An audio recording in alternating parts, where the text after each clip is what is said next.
राजधानी देहरादून में नगर निगम की चौथी बोर्ड बैठक आयोजित हुई। बैठक शुरू होते ही हंगामे में बदल गई। कांग्रेस पार्षदों ने नगर निगम पर दोहरे रवैये का आरोप लगाया तो बीजेपी पार्षदों ने भी नगर आयुक्त को घेरा। जैसे तैसे मामले को शांत कर बैठक में 65 प्रस्तावों को रखा गया। ये रिपोर्ट देखिए।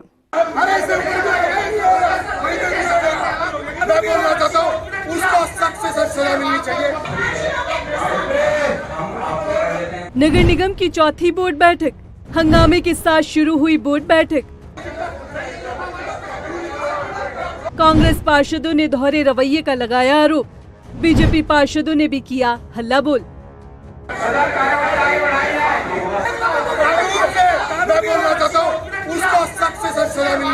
देहरादून में नगर निगम की चौथी बोर्ड बैठक उस वक्त हंगामे में बदल गई जब कांग्रेस पार्षदों ने निगम पर दोहरे रवैये का आरोप लगाया और जिक्र किया राजधानी देहरादून की परेड ग्राउंड में होने वाले पार्टी के उस कार्यक्रम का, जिसके होर्डिंग और पोस्टर को निगम ने कार्यक्रम से कुछ घंटे पहले ही उतरवा दिया। हालांकि नगर आयुक्त के दखल देने के बाद मामला शांत हुआ और बैठक में 65 प्रस्तावों को रखा गया, जिस पर पार्षदों ने सफाई कर्मचारियों का मुद्दा उठाया और मानदेय बढ़ाने की मांग की।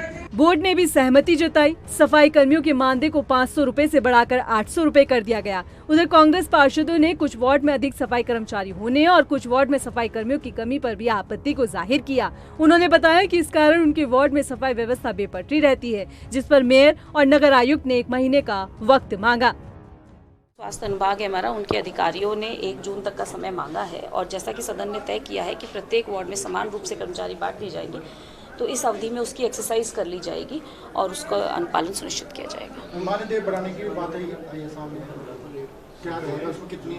मानदेय को लेकर के जैसा कि एसएफओ ने एक प्रारंभिक जो उसका एस्टिमेट है वो बताया, परंतु उसमें एक डिटेल्ड असेसमेंट कर लिया जाएगा कि कितना वित्तीय व्यवहार उसका पड़ेगा और उसका बजट में प्रावधान करते हुए उसकी भी व्यवस्था बोर्ड के निर्णय के अनुपालन के क्रम में नियमानुसार की जाएगी।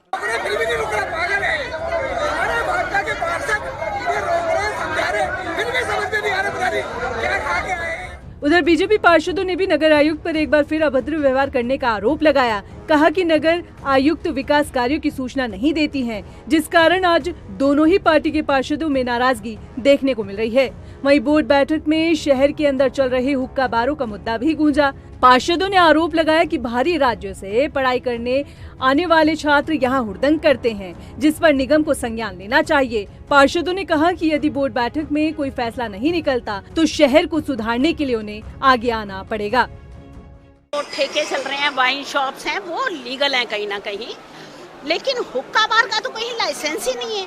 ये टोटली इलीगल चल रहे हैं और सब थाने चौकियों में सबको पता है। और सबसे ज्यादा सूखा नशा जो है अगर हो रहा है और जिसमें बच्चे हमारे बर्बाद हो रहे हैं तो हुक्का बार में हो रहे हैं। वहाँ खाने की कोई सामग्री नहीं है, किसी तरह का कोई रेस्टोरेंट नहीं है अंदर। आप देखेंगे तो वहाँ सिर्फ नशा है और बहुत खतरनाक नशा है, जिसमें हमारे बच्चे बिल्कुल बर्बाद हो रहे हैं। और छोटे छोटे बच्चे 18-18 साल के, क्योंकि एक हुक्का बार मैंने खुद बंद करवाया बल्लीवाला चौक पे और मुझे मालूम है वहाँ क्या स्थिति थी।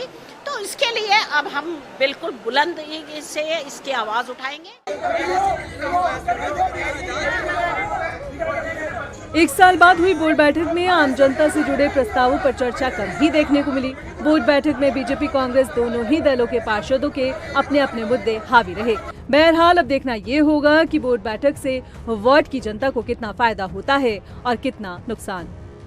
देहरादून से हिमांशु चौहान की रिपोर्ट।